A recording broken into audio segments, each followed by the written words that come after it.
Subscribe பண்ணுங்க. அப்படியே பக்கத்துல இருக்க பெல் ஐகானையும் பிரஸ் பண்ணுங்க. கடகராசி நேயர்களே, உங்களுக்கு இந்த சனி பகவானோட வக்கிர நிவர்த்தி காலம் எப்படி இருக்கு அப்படின்னு பார்த்தோம்னா, சனி பகவான் வக்கிர நிவர்த்தி அப்படின்னா சனி பலம் அடைகிறார் அப்படின்னு அர்த்தம். அப்போ இதை கேட்ட உடனே கடகராசிக்காரர்களுக்கு பயம் வந்திருக்கும். ஏன்னா சனி அஷ்டமஸ்தானத்தில் இருக்கார். அஷ்டம சனி எப்படியெல்லாம் பாடுபடுத்தும் அப்படிங்கிறத 2.5 வருஷமாக கிட்டத்தட்ட 2 வருஷமாக பார்த்துக்கிட்டு இருக்க கடகராசிக்காரர்களுக்கு தெரியாதா என்ன? நம்ம என்ன புதுசாக சொல்லிட போகிறோம்? நம்ம கிரக நிலைகள் இந்த இடத்துல கிரகம் இப்படி இருந்தால் இதுதான் விதி, என்னென்னலாம் செய்யும் அப்படிங்கிறத நம்ம கணிச்சு சொல்லிடுவோம். ஆனால் நேரில் பட்டு அனுபவித்தவங்களுக்கு நம்மளை விட கூடுதலாகவே தெரியும். அப்பா அஷ்டம சனின்னா இந்த பாடாப்படுத்தும், எல்லோரும் சொன்னாங்க, நான் அப்போ நம்பலை, இந்த அடி அடித்து எரிஞ்சிச்சே அப்படின்னு வாங்கின கடகராசிக்காரர்களுக்கு நல்லாவே தெரியும். இப்போ சனி வக்கரம் அடைஞ்சு போயிருந்தார் பார்த்தீங்களா? இப்போ இடையில ஜூன் மாதத்துலேருந்தே இந்த காலகட்டத்தில் கொஞ்சம் அவரோட பாதிப்பு அப்படிங்கிறது குறைஞ்சி போயிருந்திருக்கும். இப்போ லாபத்தில் இருக்கிற குரு 10 ரூபா காசு கொடுத்துருப்பாரு. ஆனால் என்னதான் சனி வக்கரமே அடைஞ்சிருந்தாலும் கூட அவர் அஷ்டம சனி அப்படிங்கிறதுக்கு உண்டான குணத்தை காட்டியிருப்பார்.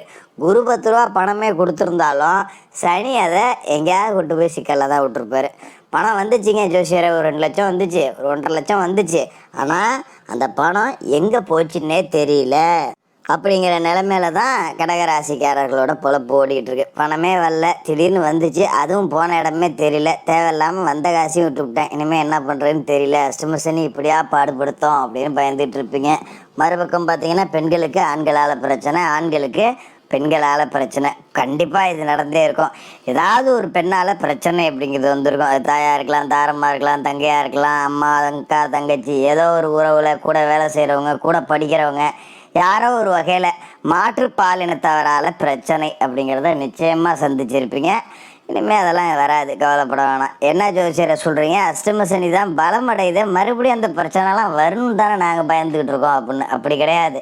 சனி பகவான் உங்களோட ராசிக்கு 8வது வீட்டிலேருந்து தன்னோட நேர்கோட்டு பயணத்தை 9வது வீட்டை நோக்கி தோடிட்டார். அப்போ அந்த 9ஆம் வீட்டுக்கு உண்டான ஆதிபந்தம் அப்படிங்கிறத கொஞ்சம் கொஞ்சம் காட்ட ஆரம்பிப்பார் சனி. அதுக்காக 8க்கு உண்டான பலாபலன் இல்லாமல் போயிடுமா அப்படின்னு கேட்டால் கொஞ்சம் கொஞ்சம் ஒரு குணத்தை காட்ட தான் செய்வார். அதில் எந்த மாற்றமும் இல்லை. அப்போ இந்த அஷ்டம சனியை இருக்கக்கூடிய இந்த 5 மாதத்தை நீங்கள் கடக்கணும் அப்படின்னா சனி பகவானுடைய அந்த கட்டுக்கோப்பு அப்படிங்கிறத நீங்கள் கடைப்பிடிக்கணும். அதாவது தர்ம வழியில் நடக்கணும், கர்ம வினைகளுக்கு அஞ்சு நடக்கணும். அப்படி நடந்தீங்கன்னா இந்த 2 வருஷமாக உங்களை படாத பாடுபடுத்தினார் பார்த்தீங்களா சனி, அவரே அதுக்கு மருந்து போட்டு விடுவார். முதுகெல்லாம் காயம், ஏகப்பட்ட துரோகம், கூட வேலை செஞ்சவனே நம்மளை ஆஃபீஸில் போட்டு கொடுக்குறான், கூட இருக்கிற நண்பனே துரோகியாக மாறுறான், சொந்தக்காரெல்லாம் நான் தேடி தேடி நல்லது செஞ்சேன், கடைசியில் அவனுங்க எனக்கு வேட்டு தான் வச்சானுங்க, இந்த நிலமெல்லாம் இருந்துச்சு பார்த்தீங்களா? அதை எல்லாத்தையுமே சனி சரி பண்ணியிருப்பார். அதாவது நமக்கு ஒரு பிரச்சனை வருது அப்படின்னா நமக்கு முக்கியமாக 4 பேர் சொந்தக்காரன் இருக்கான், அண்ணன் தம்பி இருக்கான், பங்காளிங்க இருக்காங்க, நண்பர்கள் இருக்காங்க, பார்த்துக்கலாம் அப்படிங்கிற நம்பிக்கையில் தான் எல்லாரோட வாழ்க்கை அப்படிங்கிறதும் ஓடுது. ஆனால் நான் மேற் சொன்ன அத்தனை பேருமே உங்களை முதுகில் தான் குத்திருப்பானோ. நம்மக்கிட்ட இருந்தப்போ எல்லோரும் வாங்கியிருப்பாங்க, தேவைக்கு நம்மளை பயன்படுத்தியிருப்பாங்க. இப்போ நமக்கு ஒரு பிரச்சனைங்கிறப்ப நம்மளை பார்த்தாலே அப்படியே பார்க்காத மாதிரி போவாங்க. ஏன்டா அவனை பார்த்துட்டு ஏதாவது நம்மகிட்ட உதவி கேட்பான், தெரியாத மாதிரி போயிடுவோம் அப்படின்னு ஃபோன் அடித்தா எடுக்க மாட்டாங்க. அதே மாதிரி யார்ட்டையா 10 ரூபா கடன் வாங்கியிருந்தோம்னா அப்போ உயிரை எடுத்திருப்பாங்க. எங்காடுகப்பட்டு கடன் அடைச்சாலும் சரி, இவன் கடனை முதல்ல நம்ம தூக்கி எறியணும்டா அப்படிங்கிற அளவுக்கு நம்மளை சித்திரவதை பண்ணியிருப்பாங்க. இதெல்லாம் கடந்து முடிஞ்சு எந்தெந்த இடத்துலலாம் நீங்கள் அவமானப்பட்டீங்களோ அங்கெல்லாம் தலை நிமிர்ந்து நிற்க போகிற நேரம் அப்படிங்கிறது தான் இந்த சனி பகவானோட நேர்கோட்டு பயணம் அப்படிங்கிறது. வக்கர நிவர்த்தி ஆகிருக்கார். இப்போ எங்கே நோக்கி அவர் போகிறாருன்னா பாக்கியஸ்தானத்துக்கு போகிறாரு. 9ஆம் இடத்துக்கு உண்டான ஆதிபந்தம் அப்படிங்கிறத சனி உங்களுக்கு கொடுப்பாரு. அப்போ 9வது வீட்டில் என்ன இருக்குது ஜோசியரை அப்படின்னு நீங்கள் கேட்கலாம்.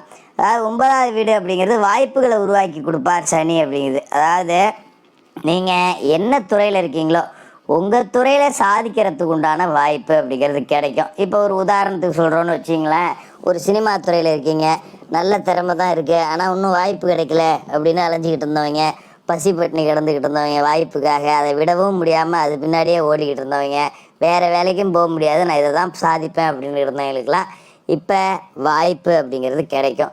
அதுமாதிரி ஒரு கட்டிடக்கலை நான் படிச்சிருக்கேன், ஒரு இன்ஜினியருக்கு படிச்சிருக்கேன், ஒரு வாய்ப்பு கிடைக்கல, இப்போ உங்களுக்கு நல்ல வாய்ப்பு அப்படிங்கிறது நல்ல நிறுவனத்துலேருந்து கிடைக்கும். இப்படி வாய்ப்புகளை சனி உருவாக்கி கொடுப்பாரு. அதுமாரி குறிப்பாக பார்த்திங்கன்னா வரன் அமையிறது அப்படிங்கிறதுல நல்ல வயசாகிடுச்சு, நல்ல வேலையிலையும் இருக்கேன், ஆனால் நல்ல வரன் அப்படிங்கிறது அமைய மாட்டேங்குது, எத்தனையோ இடத்துல பொண்ணு பார்த்துட்டேன், பொண்ணு பிடிச்சா மாப்பிள்ளைக்கு பிடிக்கல, மாப்பிள்ளைக்கு பிடிச்சா பொண்ணுக்கு பிடிக்கல, 2 பேர்த்துக்கும் பிடிச்சா ஜாதகம் செட் ஆகலை, சாதகமே செட் ஆனாலும் எங்கேயாவது ஒரு இடத்துல எப்படியாவது தடை தாமதம் தடங்கள்னு வந்து தட்டிக்கிட்டு போயிடுது. அப்படி இருந்தவங்களுக்கெல்லாம் இதுக்கு மேலே வரன் அப்படிங்கிறது நல்லபடியாக அமையும். அப்படிங்கிறதால நீங்கள் பயப்பட வேண்டியதில்லை. அதே மாதிரி பார்த்தீங்கன்னா தந்தையாரோட உடல் ஆரோக்கியத்தில் கொஞ்சம் கவனமாக இருக்கணும். ஏன்னா நல்லது சொல்லும்போது கெட்டதையும் நம்ம கொஞ்சம் சொல்லி தானே ஆகணும். இல்லைன்னா நம்ம முக அலங்காரத்தையாக பேசுகிற மாதிரி ஆகிடும். ஏன்னா பாக்கியஸ்தானம் அப்படிங்கிறது தந்தையாரை குறிக்கக்கூடிய இடம் அப்படிங்கிறதால நம்ம கொஞ்சம் தந்தையாரோட உடல் ஆரோக்கியத்தில் கவனமாக இருக்கணும். அதுமாரி இந்த 9ஆம் வீட்டை நோக்கி அவர் போகிறாரு பார்த்தீங்களா, சொந்த வீட்டுக்கு உண்டான வாய்ப்பு அப்படிங்கிறத கொடுப்பாரு. ஒரு வாடகை கட்டடத்தில் தொழில் செய்கிறவங்க சொந்த கட்டடத்துக்கு மாற்றலாம். ஒரு வாடகை வீட்டில் குடியிருக்கேன் அப்படிங்கிறவங்க சொந்தமாக ஒரு வீடு கட்டணும் அப்படிங்கிற எண்ணம் வரும். அதாவது கொஞ்சம் ஒரு குந்தரத்துக்கு குடிசையாவது நம்ம போட்டுருணும். நம்ம எலி வலையாக இருந்தாலும் தனி வலை இருக்கணும். நமக்குன்னு ஒரு கொஞ்சோண்டு சின்னோண்டாவது ஒரு வீடு ஒன்று கட்டி வச்சிடணும் அப்படிங்கிற எண்ணமே உங்களுக்கு வரும். இத்தனை நாளாக வாழ்க்கையோட போராடி வயிற்றுக்கும் வாய்க்குமே சண்டை போட்டுக்கிட்டு கடன் வாங்கி பிரச்சனை ஓடிக்கிட்டு இதை பண்ணவே நேரம் சரியில்லை, நான் எங்கே சொந்த வீடு கட்டுறது அப்படிங்கிற மனநிலையே ஓடி இருப்பீங்க. உங்களை பற்றின நம்பிக்கை அப்படிங்கிறதே உங்களுக்கு குறைஞ்சி போயிருக்கும். அட போடா உசுறு மட்டும்தான் மிச்சம் இருக்குது, அதுவும் போனாலும் சரி அப்படிங்கிற மனநிலை கூட பலர் வந்திருப்பீங்க. இதுக்கு மேலே சனி உங்களுக்கு நல்ல மாற்றம் அப்படிங்கிறத கொடுப்பாரு, நல்ல தொழில் அமைச்சு கொடுப்பாரு, நல்ல வருமானம் அப்படிங்கிறத கொடுப்பாரு. உங்கள் மேலே தேவையற்ற வீண் பழி விழுந்திருக்கும். எந்த தப்புமே செஞ்சுருக்க மாட்டீங்க, பழி உங்கள் மேலே விழுந்திருக்கும். அவமானப்பட்டிருப்பீங்க, கூனி குறுகி இருந்திருப்பீங்க, வழக்கு மாட்டியிருப்பீங்க, சில பேர் சிறைக்கு கூட போயிருக்கலாம். இது எல்லா இடத்துலையுமே நீங்கள் சுத்தமானவர் அப்படின்னு நிரூபித்து சமூகத்தில் இழந்த மதிப்பும் மரியாதையும் மீட்டெடுக்க போகிற ஒரு காலகட்டமாக இந்த சனி பகவானோட வக்ர நிவர்த்தி அப்படிங்கிற காலகட்டம் இருக்கும். இருந்தாலும் அஷ்டம சனி அப்படிங்கிறது தொடருது. அப்படிங்கும்போது யாருக்கும் தீங்கு செய்யாமல் கர்ம வினைப்படி வாழணும். தினமும் விநாயகர் வழிபாடு, சனிக்கிழமையில அனுமன் வழிபாடு, மாலை நேரத்தில் சனி பகவானுக்கு எள்ளு விளக்கு போட்டு ஒரு எள் சாதத்தை நைவேத்தியமாக படைச்சி ஒரு காக்கைக்கு அன்னம் விட்டுட்டு மாற்றுத்திறனாளிகளுக்கு அன்னதானம் அப்படிங்கிறத பண்ணுங்கள்.